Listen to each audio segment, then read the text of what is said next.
Фильм начинается с того, что директор ЦРУ Аарон врывается в свой кабинет, ударяя кулаком по столу, выплескивая свой гнев на команду. Они не смогли поймать призрака. Самый опасный хакер в мире – фантом, угрожающий глобальной безопасности. Более трети банков, организаций и корпораций испытали кибернападение. Ее называют призраком не просто так. Никто никогда не видел ее лица. Она взламывает камеры, размывает личности и исчезает без следа. Самая неуловимая преступница в мире. А у ЦРУ ничего, кроме провалов. Войдя в кабинет, начальница Кэтрин застает Аарона в ярости. Она поднимает бровь и спрашивает, не проиграл ли Аарон. Он кивает, признавая, что все ускользает из рук. Последние данные показывают, что призрак в Таиланде. Возможно, направляясь в аэропорт, чтобы исчезнуть в другой стране. Кэтрин помедлила и тихо сказала Аарону, что знает человека, способного помочь в его ситуации. Действие в Бангкоке. На заднем сиденье тук-тука спит мужчина по имени Лукас. Его отдых недолговечен, так как он просыпается, когда молодой карманник пытается вытащить его кошелек. Лукас отмахивается, ничуть не обеспокоенный. Он направляется в ближайший бар, чтобы выпить и продолжить день. Но его момент покоя прерывается звонком от Кэтрин, его старого контакта из ЦРУ. Правда в телефонном разговоре. Лукас был не просто обычным парнем, он когда-то был лучшим агентом ЦРУ. Правой рукой Кэтрин в самых сложных, наиболее рискованных миссиях. Но все изменилось. Лукас был уволен, лишен своей должности и даже выселен из США по таинственным причинам. Сейчас он скрывается далеко от привычного мира. Несмотря на все, Кэтрин не сдается и в отчаянии звонит Лукасу. Она просит его помочь поймать призрака, хакера, перевернувшего мир. Никто, кроме Лукаса, не справится. Другие агенты потерпели неудачу.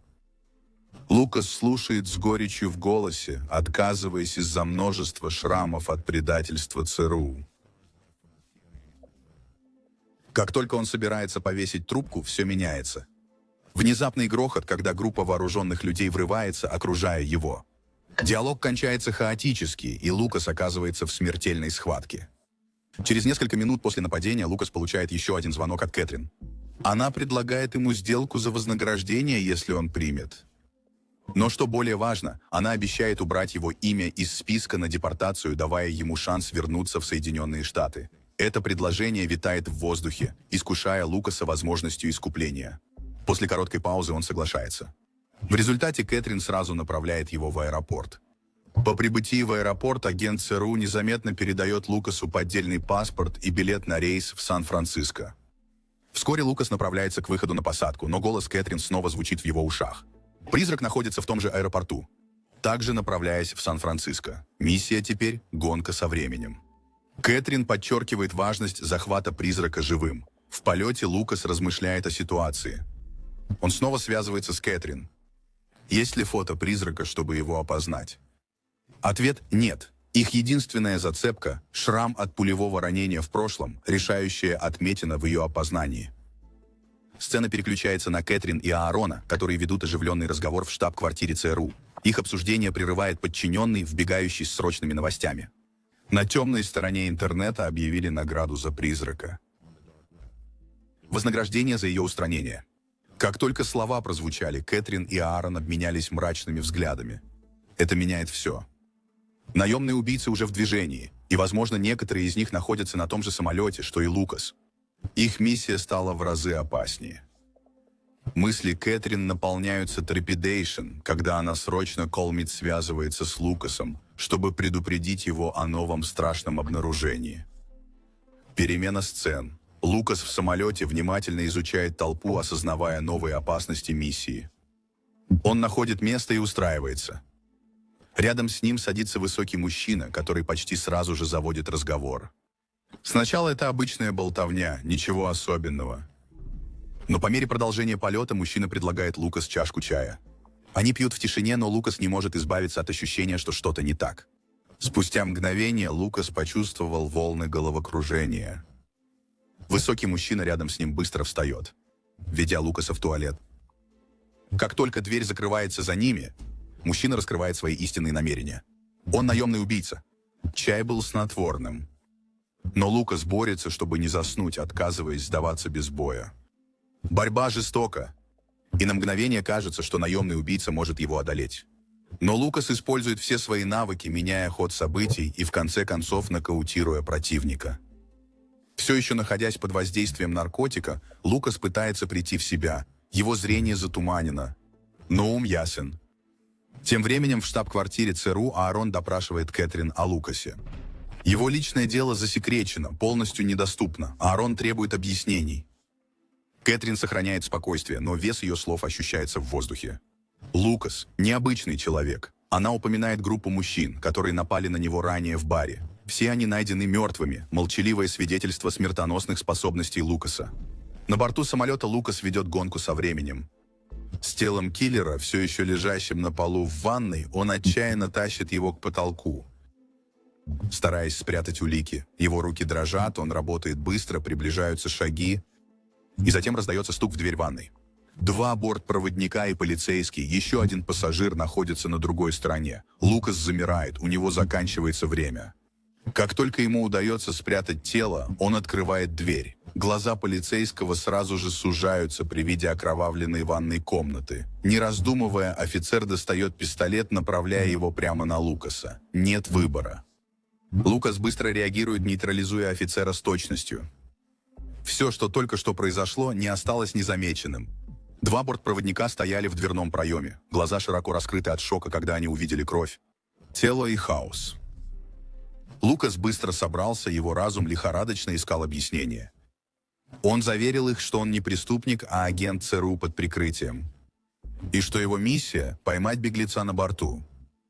Он показал им свое удостоверение личности, и после некоторой неуверенности стюардессы затем позволили ему переодеться под присмотром Иши. Когда они шли по салону, их разговор перешел на беглеца, за которым он охотился, призрака и текущую миссию.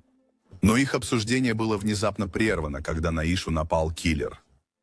Лукас приготовился вмешаться, но, к его удивлению, Иша защитила себя с быстрой смертельной точностью, без усилий обезоружив нападавшего. Лукас застыл, его подозрения медленно начали нарастать. В тот момент Иша продемонстрировала особенные навыки. Его взгляд упал на шрам на ее теле, свежую пулевую рану, которая только усилила его сомнения. Осознание ударило его сильно. Иша мог быть тем беглецом, кого искал. Части начали складываться в единое целое. Огнестрельное ранение, то, как она сражалась, и вопросы о ее истинной личности, которые давно терзали его разум.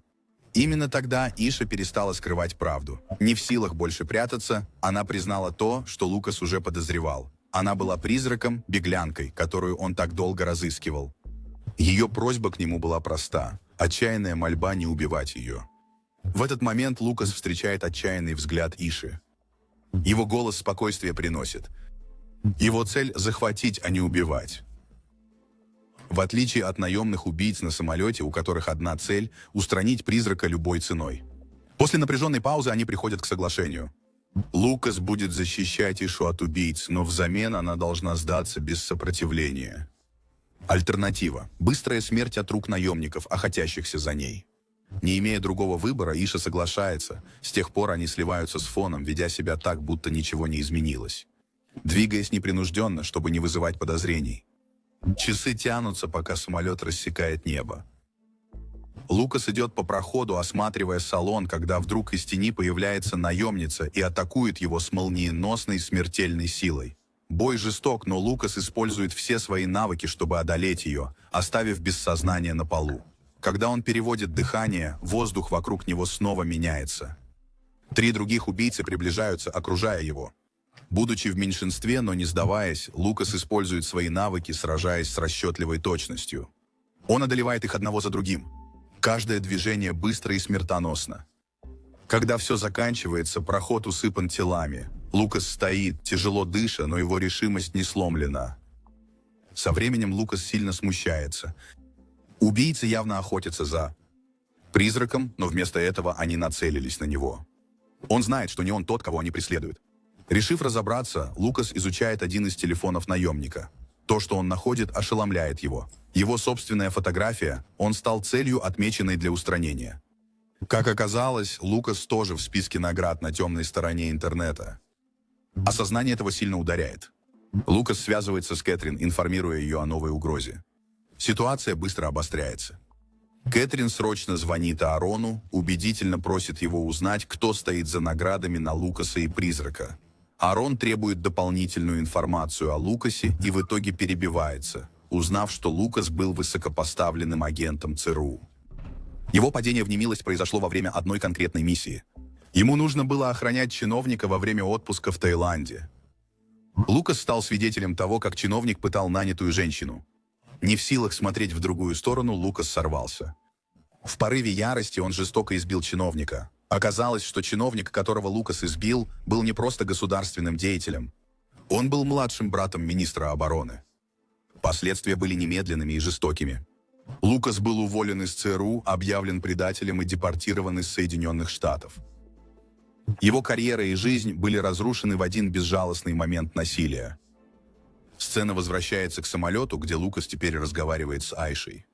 Он делится мрачной правдой. Убийцы, охотящиеся за ней, также преследуют его. Теперь они оба являются мишенями, и единственный выход – пробиться через наемников до посадки в Сан-Франциско. Не имея другого выбора, Лукас покидает каюту экипажа и начинает сражаться с убийцами один за другим. Каждая битва ожесточенная. Но он полон решимости выжить. После победы над нападающими Лукас встречает 3 женщин в монашеских одеждах. Без колебаний они начинают атаковать его. Но как только столкновение кажется неизбежным, Айша помешала им и уверила, что Лукас не опасен, стоя на ее стороне. Лукас был удивлен. 3 женщины не пришли убить его, а защищать Айшу. Они в долгу перед ней. Это способ отплатить за спасение их жизней в прошлом. Через некоторое время Лукас спотыкается. Его тело, наконец, сдается от боли из-за раны в животе. Без сил он теряет ориентацию, дыша поверхностно. Увидев это, Айша и 3 монахини спешат к нему, срочно перенося его в грузовой отсек, чтобы обработать рану. С опытом они быстро помогали стабилизировать его, не дожидаясь поздно. Тем временем в штаб-квартире ЦРУ Аарон и Кэтрин сделали прорыв. Они идентифицировали призрака, и к их шоку это Айша. В ответ Кэтрин отправляет изображение Айши Лукас, не зная, что он уже раскрыл ее истинную личность и работает с ней. Напряжение возрастает, узнав о личности Айши у киллеров на борту. С этой информацией в их руках они на шаг ближе к ее поимке, и охота на нее усиливается. Тем временем в тихой комнате Аарон смотрит на свой телефон, довольная улыбка появляется на его лице. Правда постепенно раскрывается. Аарон был тем, кто слил изображение Айши киллером. Но это еще не все. Именно он разместил награды за головы Айши и Лукаса на темной сети. Его мотивы не связаны с их поимкой. Они связаны с личным планом, который принесет ему выгоду, которую никто другой не понимает. Вскоре после этого Кэтрин врывается в офис Аарона, едва сдерживая свой гнев. Она раскрыла его предательство, и правда больно ударила ее. Аарон объясняет ситуацию с пугающей ясностью. Айша разработала революционный компьютер, способный расшифровывать все коды криптовалют. Тот, кто управляет этой машиной, контролирует рынок цифровой валюты, накапливая невообразимое богатство. Соблазн такой власти слишком велик, чтобы Аарон мог устоять. Он предлагает Кэтрин сделку. Молчи, и если все пойдет по плану, она получит свою долю прибыли. Жадность мелькает в глазах Кэтрин. Она колеблется, но соглашается на предложение. Обещание богатства перевешивает ее чувство верности. Тем временем в самолете Лукас и Айша прячутся в грузовом отсеке, скрываясь от нарастающей опасности снаружи. Лукас в замешательстве и отчаянно ищет ответы, задаваясь вопросом, почему и ЦРУ, и наемники охотятся за Айшей. Айша объясняет свое прошлое, раскрывая, что она взламывала системы, чтобы уничтожить корпорации, которые считает коррумпированными.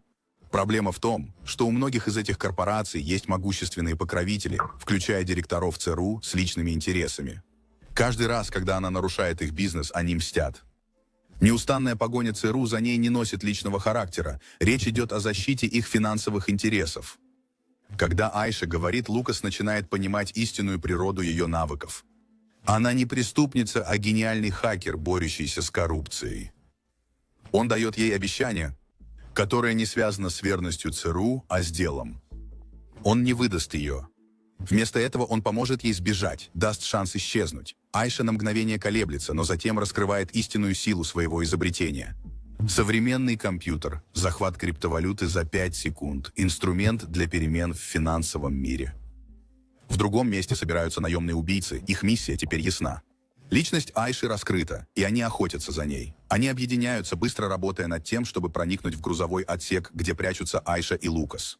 Посреди этого 3 монахини подходят к Лукасу, предлагая ему зелье для повышения адреналина, чтобы дать ему силы в предстоящей битве. Но произошла ошибка. Вместо ожидаемого эффекта они случайно дают ему токсин лягушки. Эффекты проявляются мгновенно, и Лукас становится неустойчивым, его движения дергаются, а разум погружается в бред.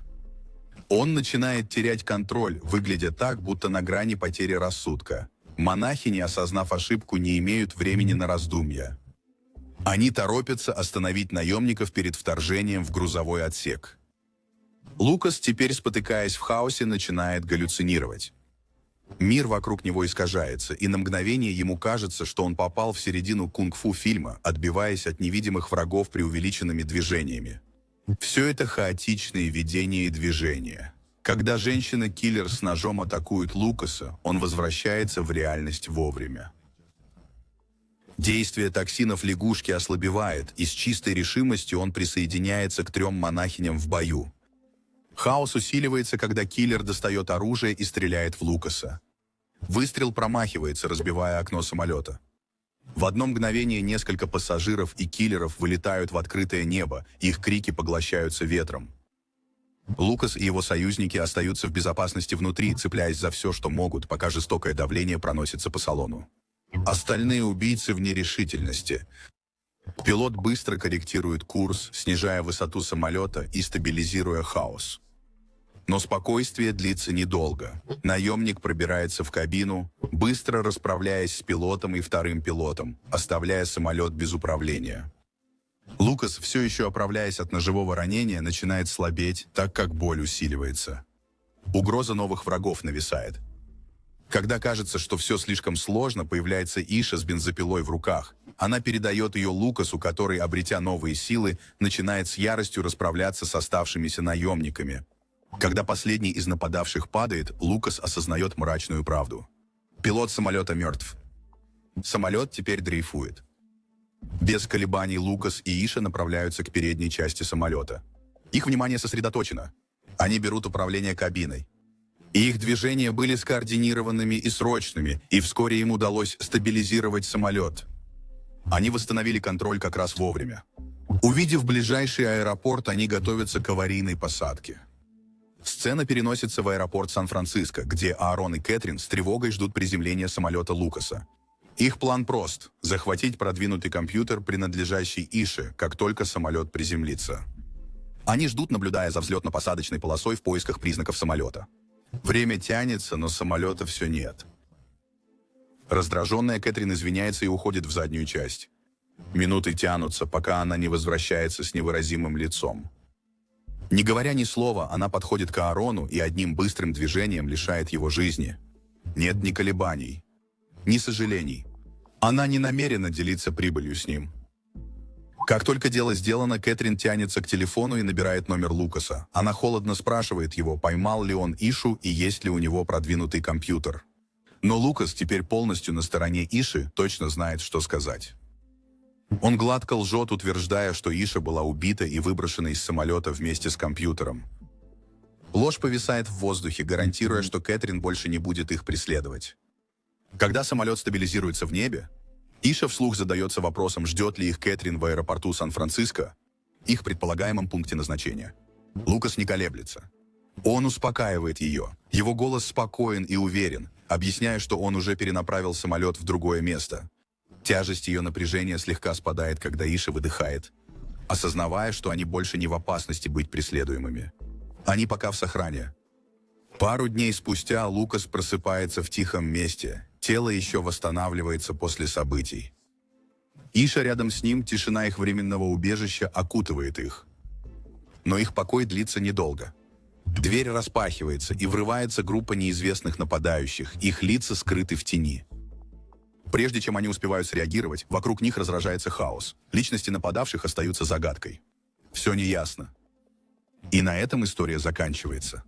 Если встретите в самолете бывшего агента ЦРУ, хакера и наемником, будьте начеку.